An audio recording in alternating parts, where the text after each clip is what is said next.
सर्वांचं पुन्हा एकदा माझ्या यूट्यूब चॅनल हार्दिक स्वागत। राज्यातील 18 लाख राज्य सरकारी कर्मचाऱ्यांसाठी सध्याच्या घडीची सर्वात मोठी महत्त्वाची बातमी समोर आलेली आहे।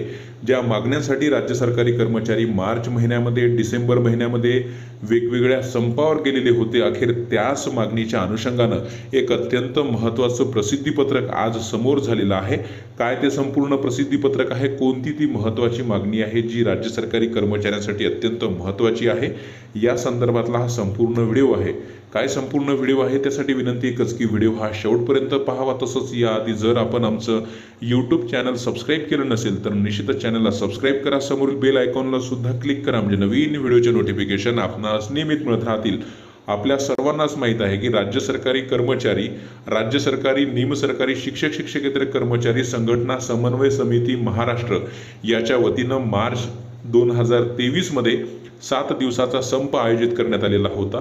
तसाच एक संप 14 डिसेंबर 2023 रोजी सुद्धा आयोजित करण्यात आलेला होता आणि हा संप 18 लाख राज्य सरकारी कर्मचाऱ्यांच्या प्रमुख मागणीसाठी म्हणजे जुन्या पेन्शनसाठी हा संप करण्यात आलेला होता।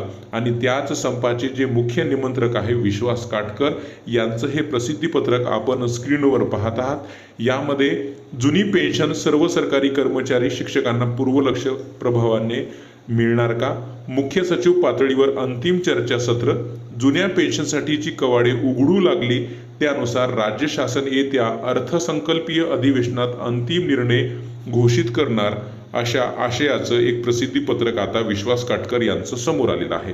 काय घटनाक्रम आहे ते आपण पाहणार आहोत। राज्य सरकारी कर्मचारी मार्चमध्ये आणि डिसेंबर महिन्यामध्ये संपावर गेलेले होते आणि त्याच अनुषंगानं माननीय मुख्यमंत्री यांनी विधानसभेत नियम 17 नुसार राज्याच्या दोन्ही सभागृहात निवेदन करून जुन्या पेन्शनबाबतचा अंतिम निर्णय आगामी अर्थसंकल्पीय अधिवेशनात घोषित केला जाईल असं घोषित केलेलं होतं। त्यामुळे राज्य सरकारी कर्मचाऱ्यांना जुनी पेन्शन योजना मिळण्याचा एक आशा त्या ठिकाणी निर्माण झालेली आहे आणि त्याच अनुषंगानं 6 फेब्रुवारी 2024 म्हणजे याच महिन्यामध्ये या समितीची आणि राज्याचे मुख्य सचिव यांची एक महत्त्वाची बैठक पार पडलेली आहे आणि याच बैठकीच्या अनुषंगानं आज म्हणजे 16 फेब्रुवारी 2024 रोजी राज्याचे मुख्य सचिव श्री नितीन करीर यांच्यासोबत एक अत्यंत महत्त्वाची बैठक पार पडलेली आहे आणि या बैठकीच्या अनुषंगानं हे आजचं प्रसिद्धीपत्रक समोर आलेलं आहे। बैठकीमध्ये ज्या वेगवेगळ्या मुद्द्यांवर चर्चा झालेली आहे त्यापैकी जुने पेन्शन योजना कशा पद्धतीने लागू केली जाईल, काय त्या महत्त्वाच्या शिफारसी आहेत त्यावर सुद्धा चर्चा झालेली आहे आणि या प्रसिद्धीपत्रात या मागणीची पूर्तता करण्यासाठी खालील 5 शिफारसी महत्त्वाच्या आहेत। म्हणजे या प्रसिद्धीपत्रकामध्ये जुनी पेन्शन योजना जर लागू करायची असेल तर त्या संदर्भातल्या काही महत्त्वाच्या शिफारसी ह्या महत्त्वाच्या आहे, अशा त्या महत्त्वाच्या शिफारसी आपल्यासमोर या स्क्रीनवर दिसत आहे। सर्व कर्मचारी शिक्षकांना त्यांच्या सेवानिवृत्तीच्या दिवशी अनुज्ञेय असलेल्या वेतनाच्या 50% सेवानिवृत्ती वेतन आणि वेतनासह तत्कालीन देय असलेला महागाई भत्ता दिला जाईल, ही पहिली शिफारस आहे। शासनाकडून 14% व कर्मचाऱ्यांचा 10% अंशदान कायम ठेवून कर्मचाऱ्यांच्या 10%च्या संचित रकमेचा परतावा NPS प्रमाणे कर्मचाऱ्यांना दिला जाईल किंवा अदा केला जाईल, असा सुद्धा दुसरी शिफारस आहे। म्हणजे 14% शासन, 10% कर्मचाऱ्याचे आणि जे 10% कर्मचाऱ्याचे असणार आहेत ती जी काही रक्कम जमा होणार आहे ती NPS प्रमाणे 60-40% प्रमाणात ती कर्मचाऱ्याला वापस दिल्या जाऊ शकते, ही दुसरी महत्त्वाची शिफारस आहे।